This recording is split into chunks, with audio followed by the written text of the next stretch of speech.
Ao espírito convencido da necessidade de se colocar a caracterologia no centro das pesquisas sobre a diversidade indefinida dos homens, impõe-se imediatamente a pergunta: que caracterologia?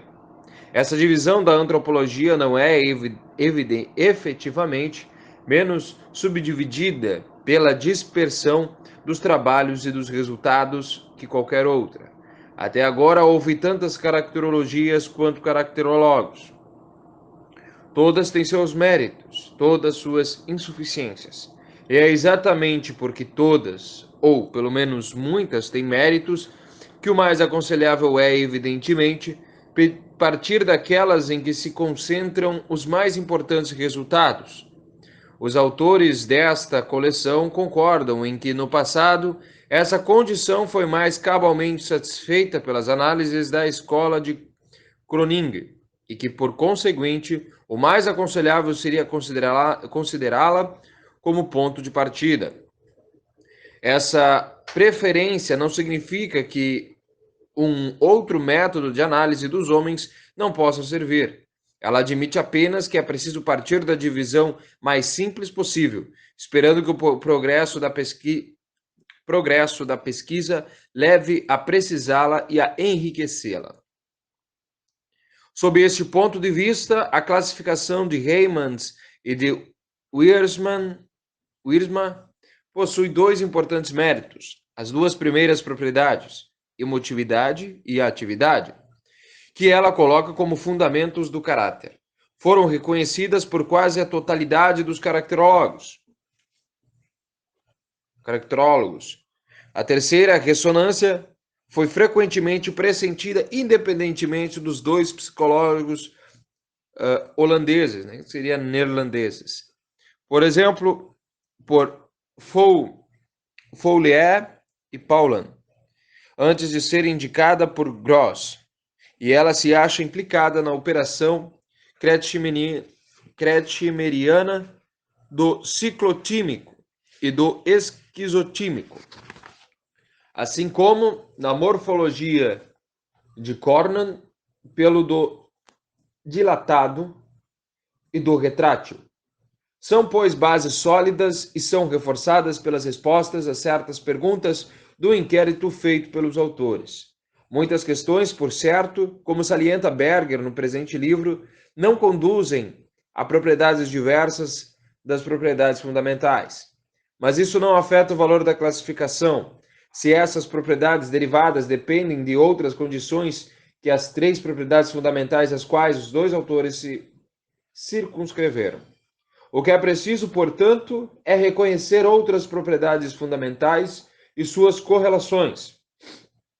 Continuar-se-á, assim, a obra dos psicólogos holandeses, mas será sempre incontestável que eles terão dado à pesquisa a melhor situação inicial.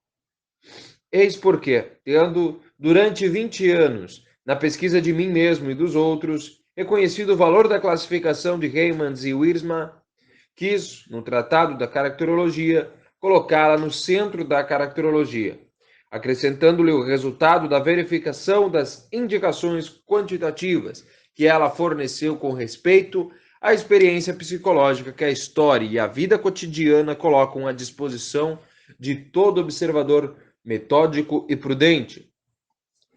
Os autores desta coleção não apenas concordam em que a caracterologia deve ser posta no centro do conhecimento do homem, mas estão concordes também quanto à preferência que se deva dar à caracterologia de Groningen como ponto de partida. Não será, evidentemente, para deter-se nela e tornar-se móvel, mas para acrescentar-lhe algo que signifique progresso. A presente obra é um exemplo disso.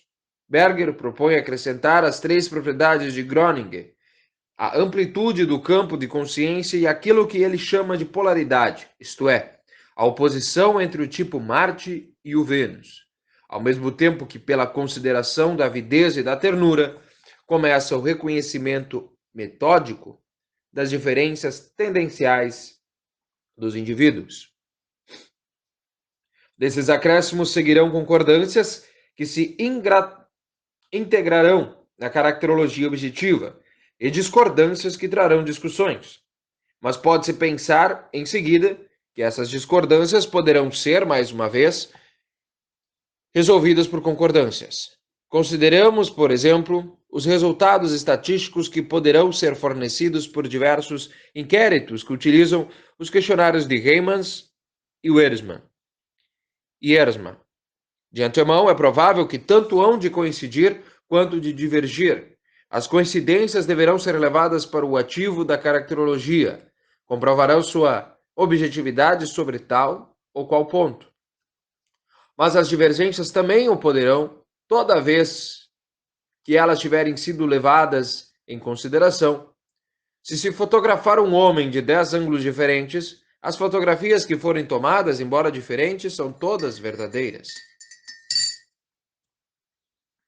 Concebe-se, pois, a possibilidade que há de se reduzirem as fotografias, também em grupos de 10, a mesma mensuração de cada uma, de poder-se determinar os coeficientes em função dos quais tornar-se-ia possível converter-se um grupo em outro.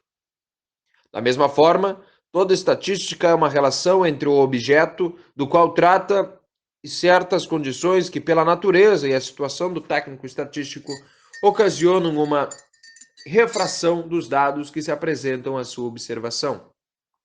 Quando se identificarem tais condições, as divergências entre as observações serão reduzidas e daquilo que era uma contradição, far-se-á uma construção.